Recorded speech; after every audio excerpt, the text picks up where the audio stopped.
We are Wyatt and Lindsay. For the past year, we have been traveling the world full-time and sharing our story here on YouTube. In our last video, we spent 3 days trekking through the Rila Mountains in Bulgaria. We have since returned to Bulgaria's capital of Sofia. We're gonna be boarding the Sofia Istanbul Express in a moment. This is a 12-hour direct train that will take us from Sofia, Bulgaria to the ancient metropolis of Istanbul, Turkey. So these are beds? Oh yeah, look, okay, watch. I bet you go like this, and then you like tip this down, and there's like a bottom bunk, and then there's a top bunk. Oh yeah, totally. Over the next 12 hours, we are going to show you some of the darker sides of long-term travel. This is one of the nuttiest things that's happened since we started traveling, actually. And how despite all of our best intentions, So it's getting crazy. We're gonna figure this out. We'll check back in a sec. sometimes things just don't go according to plan. We need to get out of here. We gotta go. Okay, we gotta go.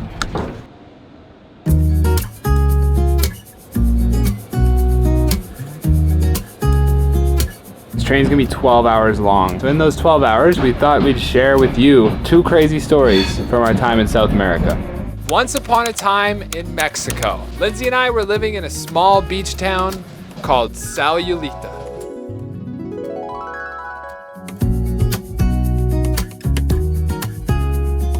Wyatt and I spent November and December of 2022 living in Mexico. While in Sayulita, we had the genius idea to make a video about a hike called The Hike to Monkey Mountain. The hike I have planned for us today is called Monkey Mountain. Apparently, once you get to the summit, you get amazing views of Sayulita, the other surrounding towns, and the ocean. There's a really cool statue up there that I wanted to take a look at, and was supposed to be a really enjoyable day. So we picked a day, we packed the lunch, we got the gear together, and we headed off for Monkey Mountain.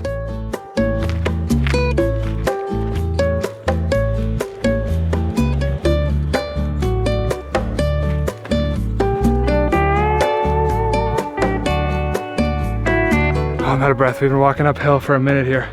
This was like a driveway for like a bunch of really nice homes. Check that out, baby. Maybe you can even hear the ocean in the background.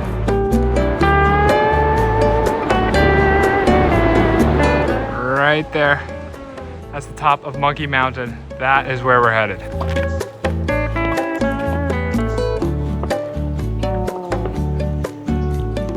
So after the first 10 kilometers of this hike, we came to a small little town. And this small little town was supposed to be at the start of the trek now up the mountain. Just now, we've got to where we would have been dropped off if we had taken a cab to the trailhead. We've already hiked 9 kilometers to get here. We passed through the town. It was very small, like literally maybe 6 buildings. We come to a chicken farmer's house. What'd you find? Chickens! Oh, no way. And the chicken farmer noticed that we were walking onto his property. And we said to him, Cerro del Mono. And he nodded his head and said, yes, that way, and pointed down a little dirt road. We came across a really dark omen. At least it felt like it at the time. We came to a skull of a cow that was on top of a gate into what was once probably like a cow pasture. There was also a bird of prey. Is it a vulture? Yeah, I think it's a vulture. Look, it's huge, huh? It just came and stopped right in front of us. And at this point, I just felt like something was off. Can't really put my finger on it to say specifically, but I just had this turmoil in my gut that was saying turn back. Despite that, we pressed on because what could happen? We were following maps.me, which is an application for your phone, and that would obviously never lead us astray. It was all trails this time, but Oh, it was all trails? it was all trails. Sorry, we were following all trails. Wow. Beautiful day. Wow, dude. Yeah. I'm a tourist too. Not quite like you though. You're a little bit more authentic. There's a goat outside the window right now. No, wait, where's Just a singular goat over Oh there. my god, okay, hang on. There he is. That's a Bulgarian man and his goat. Oh, 2 goats. He's got a black goat and I guess they're sheep, right? Yeah, that was definitely sheep. He's a Bulgarian man and 3 sheep.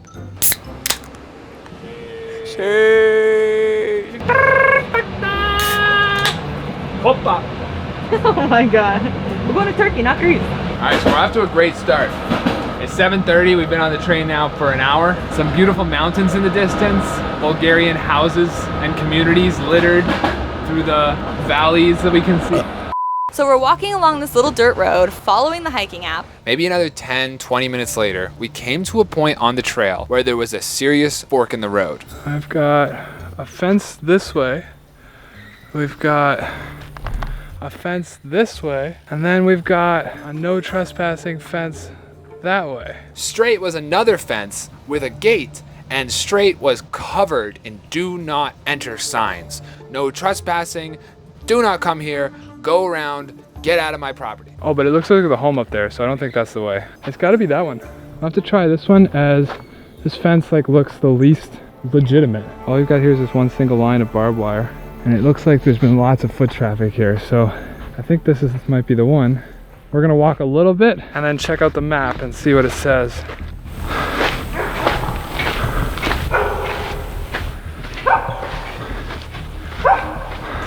It's not the right path? What do you think? It's not. Oh yeah. If I face that way, it goes to the path. I don't know, I think our only option is to continue down this and hope that it kind of bridges. Yeah, that is our only option, it seems. This detour might have been created when the property back there was bought up or something. Maybe, yeah. All right, let's do it. Holy f***. Oh my gosh. Keep coming, keep coming, keep coming. Keep coming. Keep coming, don't stop yet. We got attacked by dogs. You okay? You okay? Hit me. Keep coming, keep coming, keep coming, move! Move! Oh, we gotta keep going. We gotta keep going back. Oh, keep going. You still hear them? I still hear them. Okay, that was the craziest thing I've ever experienced. Holy fuck. Holy crap, there was like massive German Shepherds, and they were like barking from a distance, but like, you know, like you're walking through like a neighborhood, or you're walking through like, I guess we're not in a neighborhood, but we didn't like think they could get to us, and we were just walking adjacent to the property. Like we hadn't really, well, we did cross that fence, I guess. I guess technically, yeah. I guess we were on their property. But like, where else were we supposed to go? That nice man with the chicken said we were going the right way. And then like, where were we supposed to go at that point?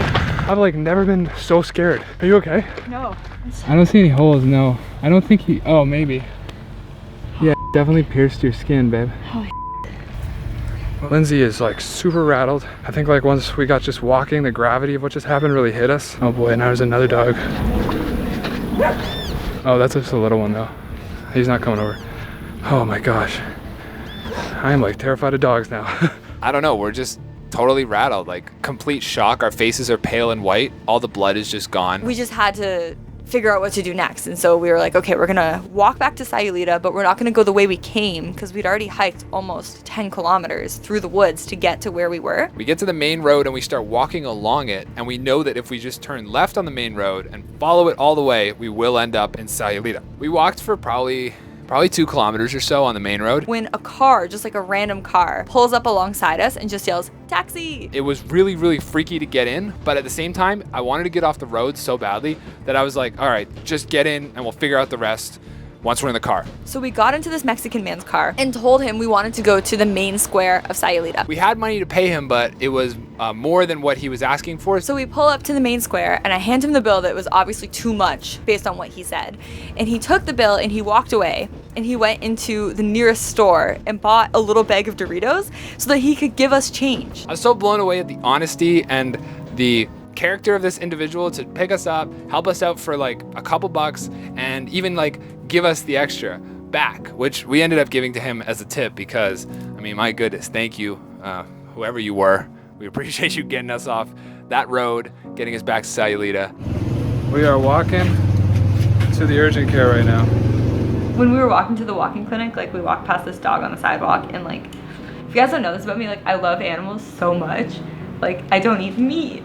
And like every time I see an animal, I'm like, oh my God, I want to meet this being and like be friends with it. And like we walked past a dog on the way to the clinic, and I was like so scared of it because of what just happened. And like, I don't know. I don't want this to like ruin dogs for me, I guess. Through the doctor there, we discovered that, first of all, the doctor knew this specific dog. So this dog has definitely attacked quite a few people trying to do this. And those people have shown up to this lady's clinic and told the same story we told and got the same advice from the doctor, which was the doctor saying, Mexican dogs don't have rabies. Mexico eradicated rabies in dogs. Like they literally just don't have it anymore. The last case was like 10 or 15 years ago. And obviously, I'm not going to be the first person in 15 years to get rabies from a dog. Like 0% chance that I get rabies. Well, we kind of knew that. I guess I knew that. I think it'd be obvious. Yeah. But yeah, and she said basically just keep it clean, put polysport on it, and she's gonna wrap it up for me. So we ended up paying, I think, like 20 Canadian dollars for this doctor's visit. And then after that, we went back to Sayulita Cabins and just sort of laid down for the rest of the day. We realized what number this vlog was. This vlog is number 13.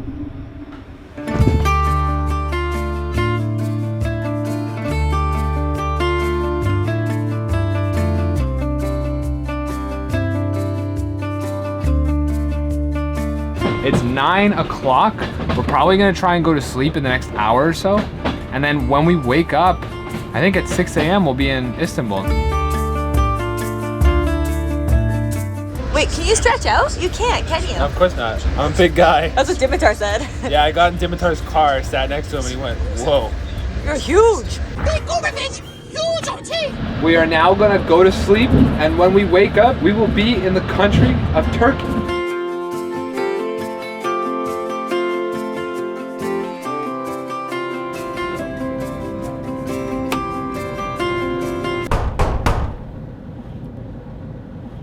It's midnight. The custom agents just banged on the door and took our passports. Every time they take our passports on a border crossing like this and I can't see it, I get sketch. Just a little bit.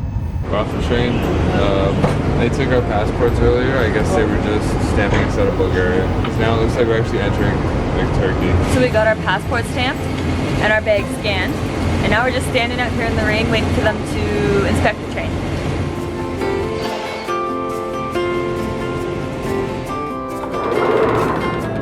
Nap time now. Lindsay and I now are both going to try and get back to sleep. In approximately 5 hours, we should be in Istanbul.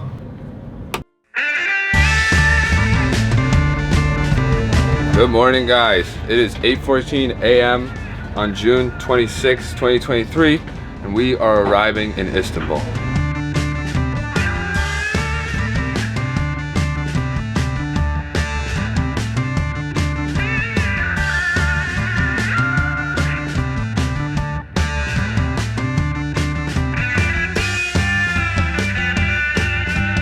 All right, we jumped off the ferry in Karakoy, which is now on the Asian side, which means that we just stepped onto our 4th continent.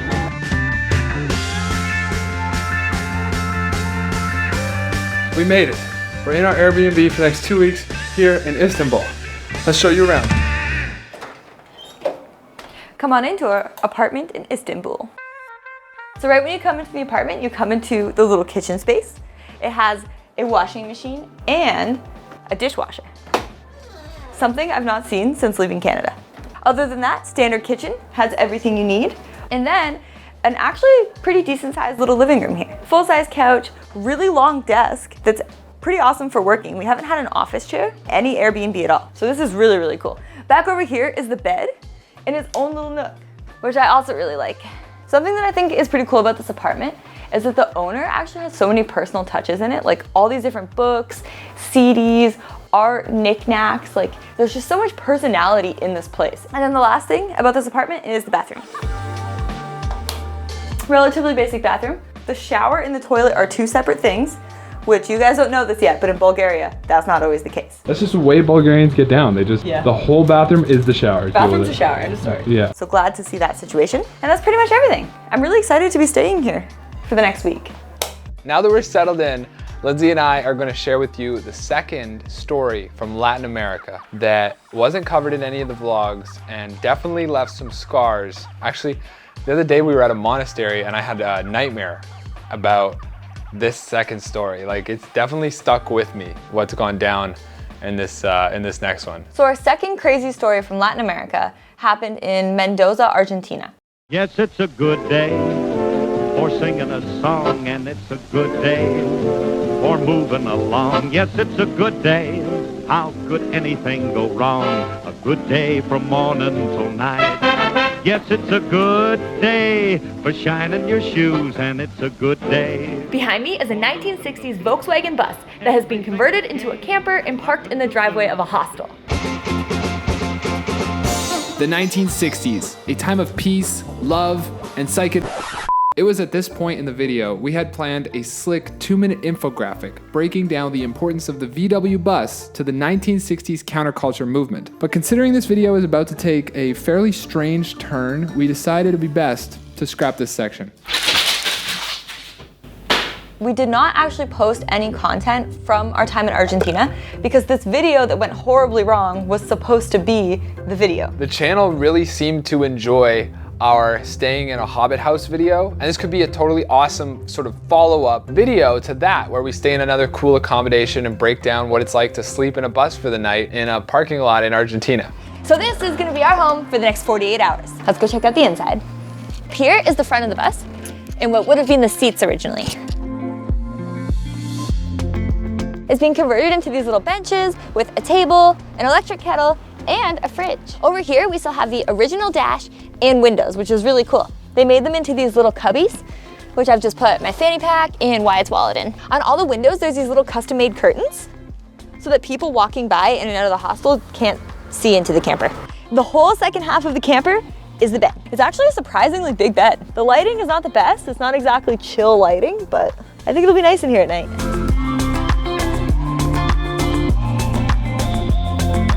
I know I say this about everywhere we go, but I feel like I could definitely live in Mendoza. This place is a crazy good vibe.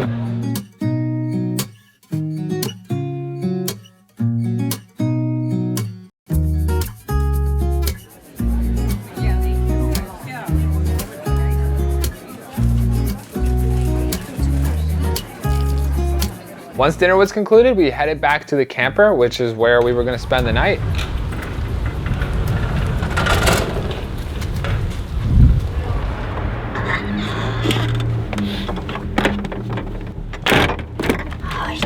Gotta give it to this guy, dude. He's the bomb. He's the bomb. We cozy up in bed. But then we're lying there, we're watching like a YouTube video, and I remember this wrist where I wear my scrunchie, I felt like itching underneath it. Lindsay noticed that there was like something moving. And I saw this bug move out the corner of my eye. And obviously I was just like, oh, there's a bug on you, what the heck? So we flicked the lights on. Oh my god, oh my god. Yeah. Bed bugs in here. Like there's one on Lindsay right now. Oh, where? What the f? Where? It's right there. Oh my. Yeah. Oh, right oh, what the f? Yeah, get it off. What the f?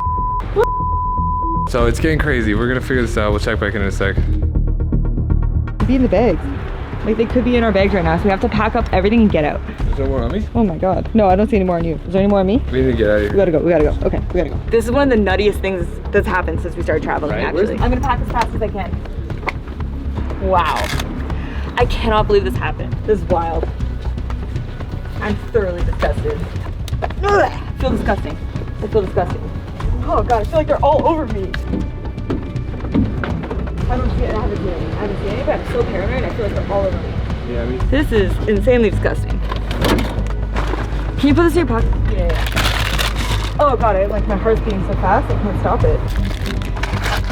Okay, I have to go talk to them and get our money back now. Who's them? There's nobody in there. Somebody must work here. We couldn't find her right away, but we found this really sweet German guy who was staying there long term, and he spoke fluent English and Spanish. And so he helped us get the message across to the reception lady that there was bed bugs in the camper and we were gonna leave and we'd like a refund. At that point, we're sure that something got lost in translation because the girls behind the desk offered to change the mattress. And we looked at each other like, what are you talking about? You can't get rid of bed bugs? Like, that's not how that works. She thought we meant that there was just bugs in the bed in general and not bed bugs. Anyways, we got some money back and we took off. Okay, so we're outside the Airbnb right now. Uber just showed up. I feel like there's still bugs in my hair. This is so gross. I'll go around. Okay, we're starting to put together a bit of a plan for how we're gonna deal with this when we get back, but not quite there yet. In the Uber on the way home, I obviously was like still kind of reeling from what had happened and like going through the repercussions in my mind of how we were gonna handle the situation. And I look over at Wyatt again. And literally there was one like on my neck feeding on me while we were in the back of the Uber. So I reached over and just like didn't even think. I literally just reached over and grabbed it with my fingers and was like. And this bed bug had just bed on my blood, and it was fat and filled with the blood. Yeah, I don't want to wipe it on his car. Oh my god. Lindsay like literally pulled a bed bug off my shoulder and like squished it on her finger. It was so gross. I literally just had to sit there with this blood on my fingers for the whole rest of the drive home, just like, Blech. so nasty. Right? We have to figure out what to do because we don't want to bring bed bugs into our main Airbnb. I'm kind of thinking we need to like take our clothes off out here and then like run in naked. While we were stripping down naked, bed bugs were falling out of our clothes onto the ground in front of the Airbnb that we're about to go into. Cut to Lindsay just smacking the ground with her flops. This is so insane. Oh my god. Okay, shower in the hottest water you can manage. We just checked our hair, just in case, went through all of it. I think we're good at this point, but there's all of our still inside. There's like a wad of cash on the floor and like our backpacks. Like. I just did some Googling, and here's the game plan. Anything that's hard and plastic, we have to bring in here because the bed bugs won't live on it. All of our clothes have to get wrapped up in a plastic bag, stay the heck out there so that we can take them to the laundromat first thing in the morning. And then anything that can't be washed at the laundromat, like our backpacks, have to go in the freezer for a couple of days. Drop it, put it in. Whoa, what's that? What? Oh, it's fluff. It's fluff. Jesus. Oh my god. It's fluff. Oh my god, it won't fit. Gotta get this shelf right here. Okay, all this is like, this won't have bed bugs in it. I mean, this is safe, right? You sure? Check it. No bed bugs. What about this? Check it. Throw it in the freezer. Better safe than sorry. The lady at the sushi place can see my pee-pee. Double check every nook and cranny, you know what I'm saying? Is there bed bugs in here? How would we know? Do bed bugs crawl into USB ports? I don't know. So then that was that. That night was like pretty hard to sleep again because we kept feeling like, oh my god, there's bed bugs on us. Like, what if we weren't thorough enough and they got in? I had the worst sleep of my life last night. Felt like there was bugs on me the whole night. I don't think any got in though. We're hoping at least. We're on our way to get some breakfast. I ordered yogurt and granola and it just came in this little big actually wine glass, like a little delicious parfait with slices and an edible flower. What the heck? This is exactly what I needed after last night. It's been a few hours. We went to the grocery store. We got some garbage bags so we can bag up our laundry that's currently outside of the Airbnb. Are you nervous? A little. It is freezing cold out here and it's the daytime. I don't know if there'd still be any in there, right? No, the bag's ripped open. Just leave it there, we'll double bag. Okay. I tried so hard to like not touch it, but. There is smushed dead bed bug on the floor right here. That is so gross. So that all that blood, that's like our blood. Yeah, one of us. That's one of us. Which one? Is it irresponsible to take this to the laundromat? I don't know. That's a really good question. Because what if it infects somebody else's clothes? Do they lay eggs? We have to look up what the deal is with that and if that could be in the clothes. Yeah. So we Googled it and apparently it's highly, highly unlikely that bed bugs will lay eggs in your clothes. It should be fine and we're not gonna infect anybody else's stuff. So now we're gonna take our clothes to the laundromat. Yes. Aww. You're so bundled up. It's cold. It's really cold. That's the laundromat. We forgot to film inside, but we dropped off the laundry. Just tossing out those garbage bags so we don't bring them home with us. Just put it in a big public trash can, just for extra security precautions. Bed bug free, bitches. No. WYandL vlogs are made possible because of support on Patreon. Subscribe to our Patreon today and get access to tons of exclusive content, including personalized postcards, deleted scenes, and entire vlogs that we haven't released to the public. So there you have it. 2 crazy stories from Latin America, all the while taking a 12-hour train from Sofia to Istanbul. Well guys, thanks for coming along on this train journey to Istanbul with us. And hopefully you enjoyed hearing some of our crazier stories from Latin America. If you enjoyed this video, please let us know by hitting the like button and subscribing if you're new. Thanks so much to our Patreon family who make all of these videos possible. And we will see you all very soon with a new video from Turkey.